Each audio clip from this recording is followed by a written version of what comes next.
Now is a really exciting time of your semester, probably. If you're watching this video, it means that you are getting ready to put your final project on the WordPress, the Doc Studio WordPress. And so I'm going to walk you through all that on this video.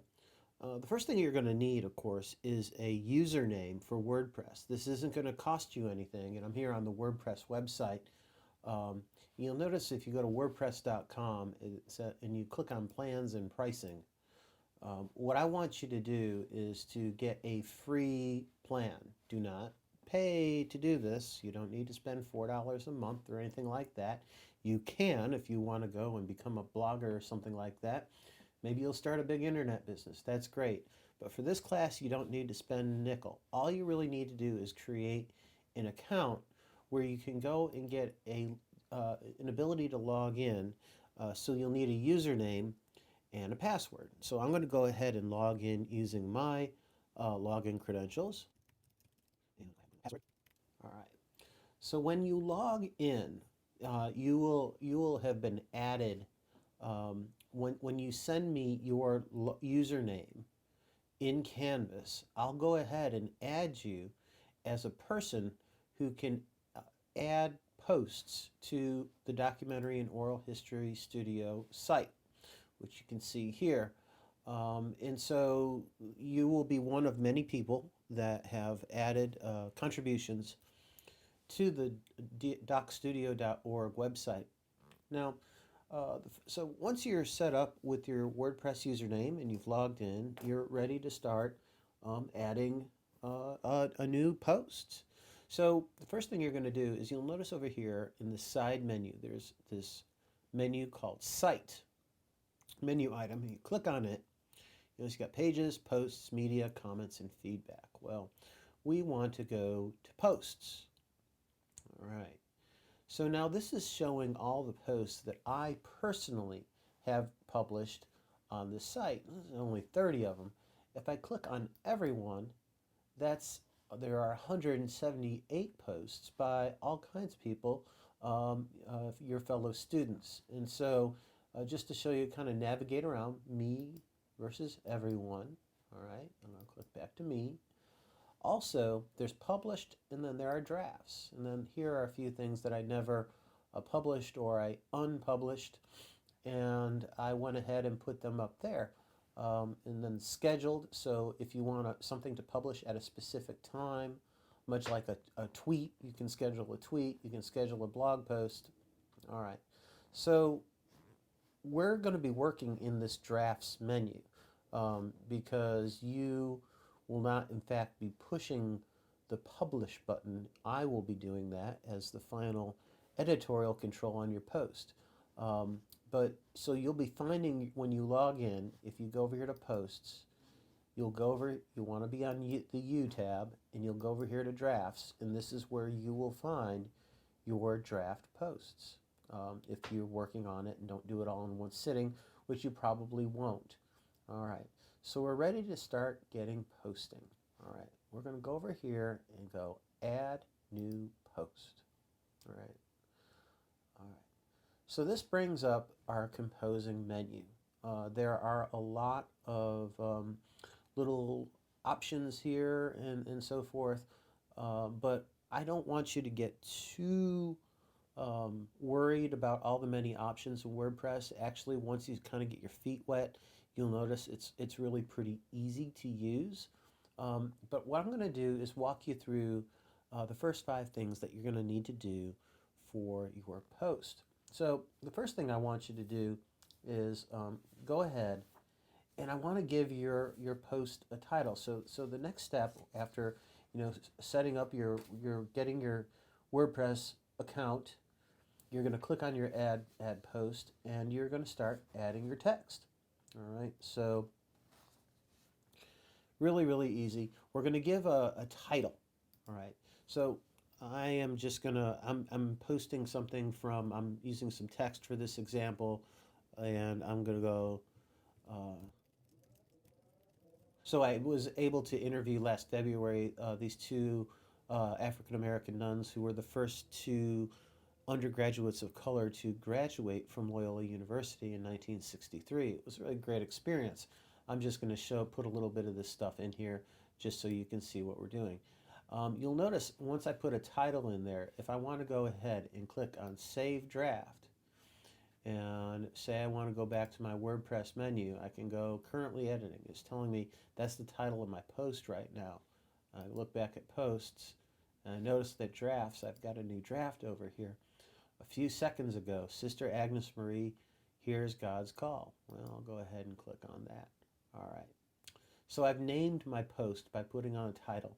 This will be the title of your blog post as it will appear online. And it's already formatted in the right font, in the right font size. We're using a template that makes sure all of our posts look uniform.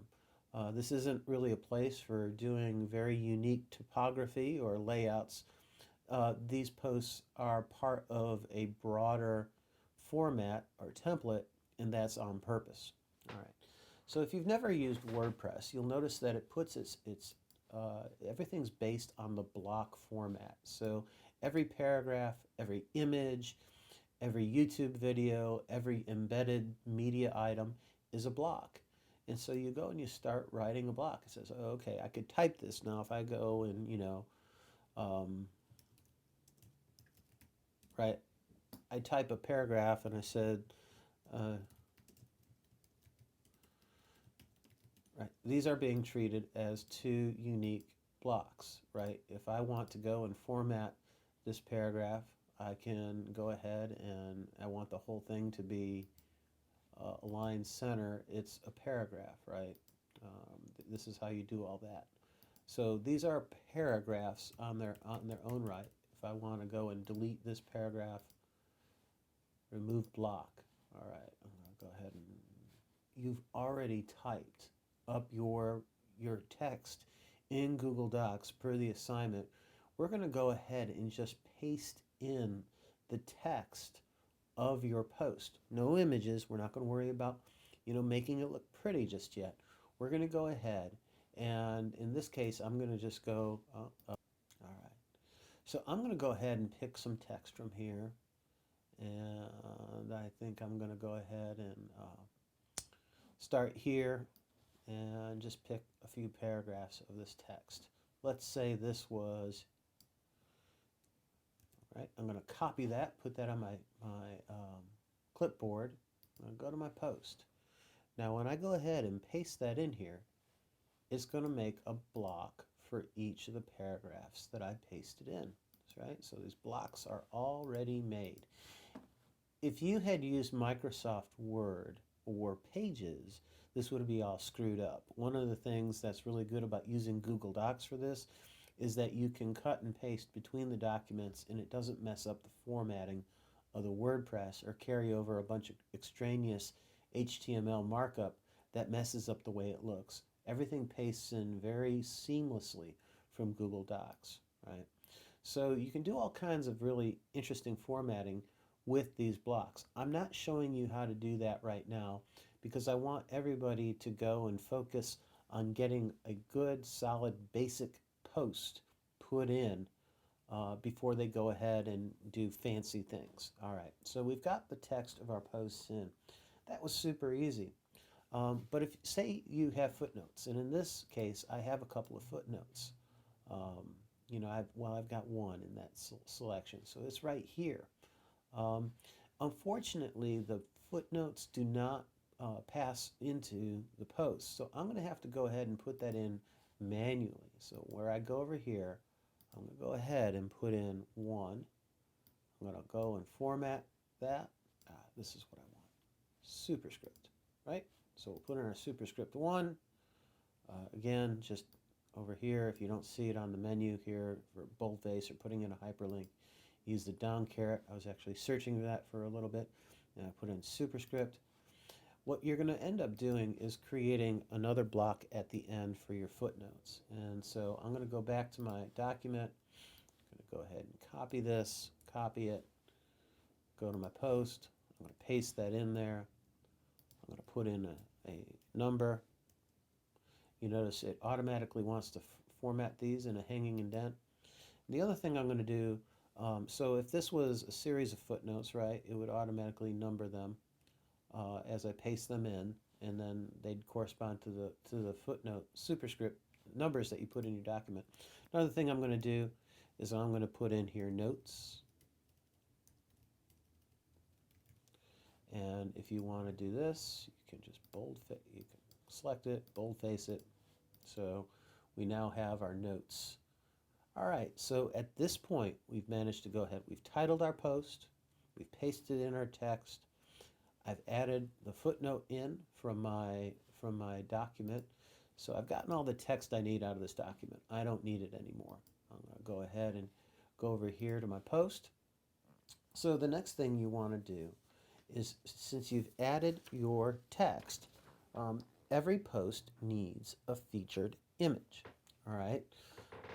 And so the way you're going to do that is you'll notice over here in this right-hand menu, there's block. So if I want to do things that have to do with this block in terms of formatting, it's all over here. But the post, if I want to go in and edit things that have to do with the overall post, I click on the tab here for post. So if I want to go ahead and add a featured image, I go over here. This collapses, click on featured image. It says very easy. It says set featured image. All right, well, let's click on that. And if I click on set featured image, it'll go to the media library. If you haven't added your image, and I have, you would just go ahead and hit add new, right? And then you could go and find the image in your folder that you wanted and upload it to the media library. Well, I've added a couple of images. Now, one thing to notice about featured images is that they need to be square format. Now this one I've already made square format. I could go ahead and just select it and insert it.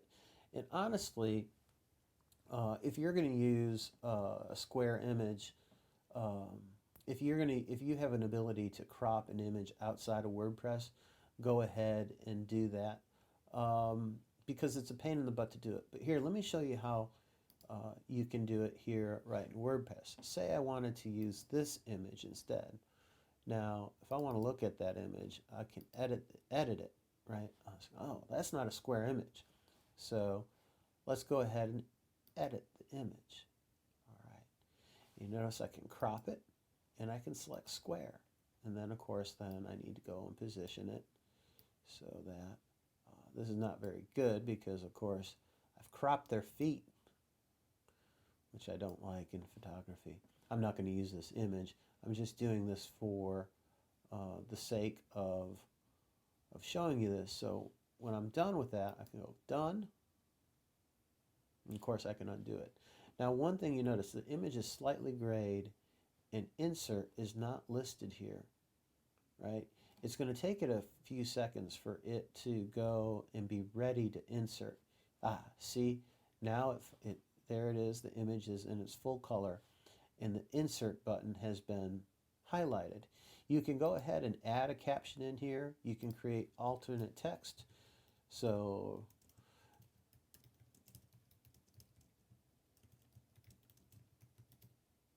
which is nice because if somebody who's visually impaired is looking at your blog post, the text reader, for instance, will go ahead and read that instead of showing the image. It will actually have alternate text, and you can actually add in a description. You can change the title of the image. I'm going to go ahead and insert that right now.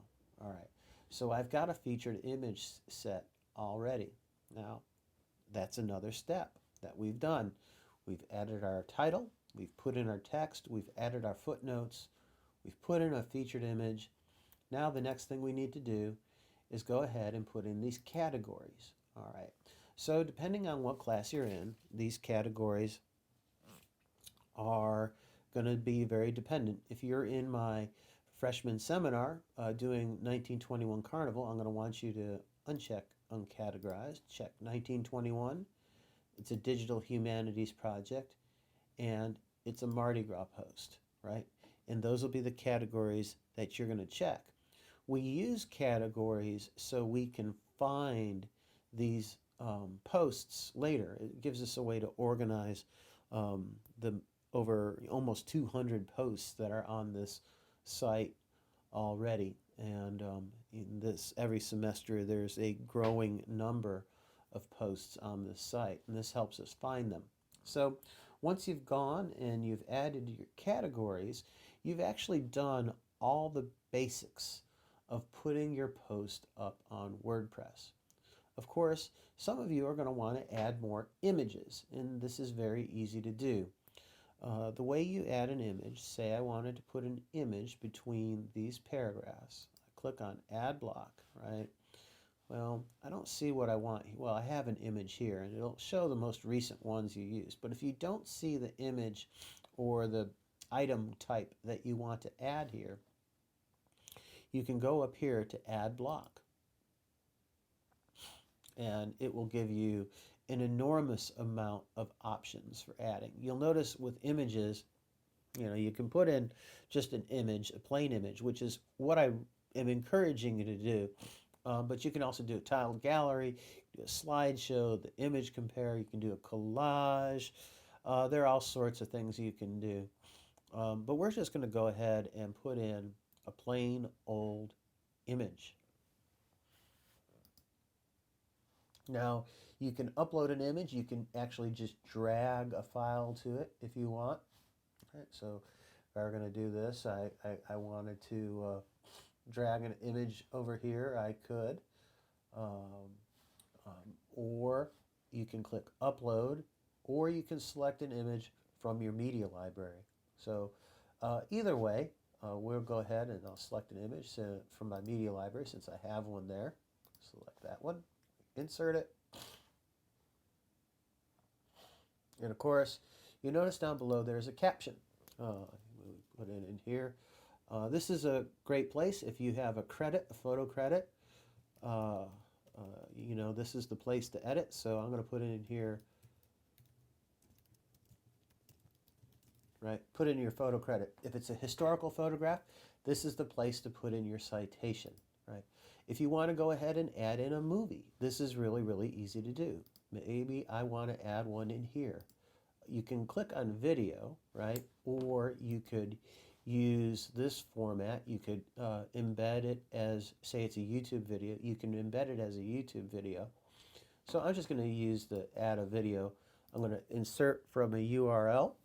This is one thing we've learned with Canvas, the easiest way to add a video. So I'll just go ahead and get a shareable link of this video, edit the posts, paste that URL in, enter, boom, we've added in a video from YouTube. We can add a caption to our video.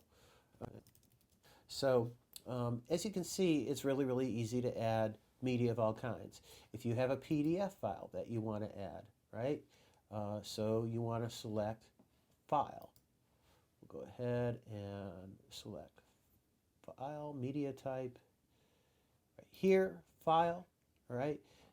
If you're using Zotero, this is a really cool trick. We got Zotero, say, I don't know, we have a PDF here. We can go ahead and drag that down here.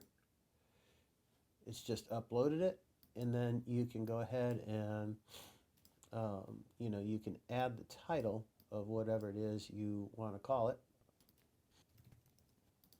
All right, and so that you can go ahead and have a download button for your PDF. Now we're not going to hit publish, right? I'm going to edit these, but you can hit preview if you want to see what it looks like, right? Here we have our image, we have our embedded video, we have our download of our PDF, we have our footnotes. It shows us our categories. All right, so this is relatively easy.